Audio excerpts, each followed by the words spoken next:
Now time for the 7 things you'll be talking about today. Number 7. A very angry but also very horny person is contacting members of the Alabama legislature.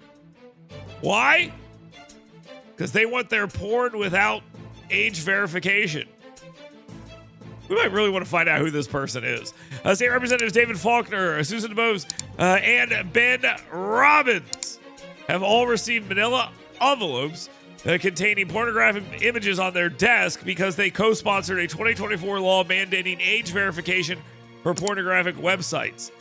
The degenerate's goal is apparently to prove to them that porn is still available, even with the age verification. I don't know. I've heard a lot from lawmakers about the people contacting them about this, how they're putting their real names and stuff. Guys, if you're that hard up, just go do something else. Don't contact your lawmaker about this, please. Number 6. The Alabama Senate Finance and Taxation Education Committee, passed a historically large bill for the Education Trust Fund. $10 billion. Forget about that. We have big money in education. Got it. But this I find very interesting. This is interesting. They've changed some of the way that funding is being done for students. It'll follow the students, not just school choice, but they will allocate additional funding for students who are gifted. They'll give them 5% more, 10% for qualifying charter school students, 15% for English language, second English language learners, with some more for areas that are overwhelmed by those, 20% for students who live in poverty, and 150% for students with the highest special education needs, meaning allocating money to people who have all sorts of different needs other than just your average student. I think this is a good thing, a really good thing, actually. Number 5. United States Senator Marsha Blackburn, a Republican out of Tennessee, refuted Democrat narratives, and this is one of the reasons why I wanted to talk about this. It's nice to see someone finally doing this. And those narratives are that Republicans want to cut your Social Security and your Medicare.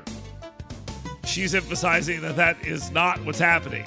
She wants to fortify those programs by rooting out fraud, and that's what Elon Musk and the Doge guys are doing at the Department of Government Efficiency. Her Retirees First Act, ready for this? This is a Republican who wants to destroy Social Security, raises the income threshold for taxing Social Security benefits, which I'm okay with, personally. I think we should raise that up a little bit.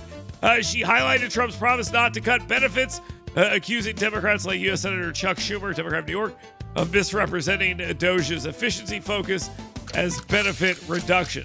He's not misrepresenting anything. He's lying. Number 4. More federal judges are attempting to play the role of President of the United States. This time it's happening in New York and Texas. They're temporarily stopping the Trump administration from deporting Venezuelan plaintiffs challenging their removal under the Alien Enemies Act as they respond to the ACLU's lawsuits after the Supreme Court's Monday ruling lifted a prior block, except for they have to do a judicial review, meaning you can deport these people, but you have to do a judicial review. In Texas, it was about some guy who's some HIV-positive asylum seeker who fears gang persecution, because he was in one of those, because he was in a gang. On the other one, there's a bunch of people who they're afraid to go back, and now they're letting them stay here. The judges just think they're the president of the United States. The U.S. House still trying to rein these people in. Number 3. U.S. Representative Mike Rogers, you know him as the Smackdown from Sacktown, there in Sacs, Alabama. The House Armed Services Committee chairman believes that U.S. Space Command will announce its headquarters shift to Alabama's Redstone Arsenal before April is over. He noted that contractors are ready to start building once the decision is official, which could happen after the Air Force Secretary is finally confirmed. President Donald Trump's nominee, Troy Minnick, allegedly would oversee the move and Trump's Golden Dome missile defense plan. Could bring 1,600 jobs here to Huntsville, and it will cash in on the missile defense expertise for that Golden Dome situation. Rogers is also calling for U.S. defense spending to go up. He wants 5% of GDP as opposed to 2.9. Trump's proposal is 3.3%. Number 2. U.S. Representative, wait, we already did that one. President Donald Trump told allies and adversaries alike that if you do not retaliate, you will be rewarded. That's a quote, by the way. And his most recent actions show that he's supercharged for his trade war with China, hiking tariffs to 125 from 104, condemning China's, quote, disrespectful trade practices, while simultaneously rewarding countries that did not reciprocate by slashing tariffs on 75 other countries for 90 days to a lowered 10% rate as negotiations continue. Trump is clearly attempting to corner China, who he views as his primary adversary, while working to negotiate on trade imbalances with other countries. Or you could go on the news and be like, he's insider trade and he just wants to get rich. Now, time for the number 1 thing you'll be talking about today. And the markets were quick to react to President Donald Trump's suggestion that people know this is a great time to buy. Yes, that's right. This is a great time to buy. That's what he put out on Truth Social hours before the announcement of a 90-day tariff pause for most countries except for China. The S&P 500 spiked 9.5%, the biggest single-day jump since 2008. The Dow Jones Industrial Index jumped 3,000 points, reversing a market slump triggered by earlier tariff announcements.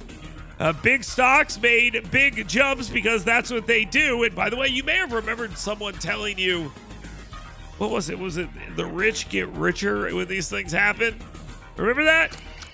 I mean, common sense, some call it insider trading, whatever it is. Ford up 9.3%, General Motors 7.7%, NVIDIA 19%, Tesla 22.4%. The U.S. oil prices up, the dollar up, bond yields rose. What's a bond yield? I don't know. Meaning fears of a recession may have subsided. The fears. Scary. Treasury Secretary Scott Bessent said the pauses are strategic leverage. Other analysts warned that the volatility may persist as trade negotiations unfold and China's retaliation looms. China's retaliation looms. So that's where we are right now. Donald Trump, he's out there trying to make some moves, make America great again. The media and their Democrats are very upset about this. Headlines like Trump blinks.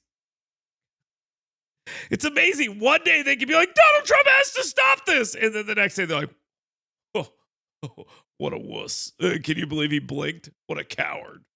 Dumb idiot. He should have stood strong. All right. You guys make up your mind and figure out exactly what you mean and what you're saying. I'll continue being consistent, okay? What I said from the beginning of this was simple. It's a negotiation tactic. It's a negotiation tactic, strategy, tactic, whatever. And this is what he wanted. He wanted to isolate China from the rest of the world, and that's what he's trying to do. Is it like some sort of masterful 5D chess? You know what?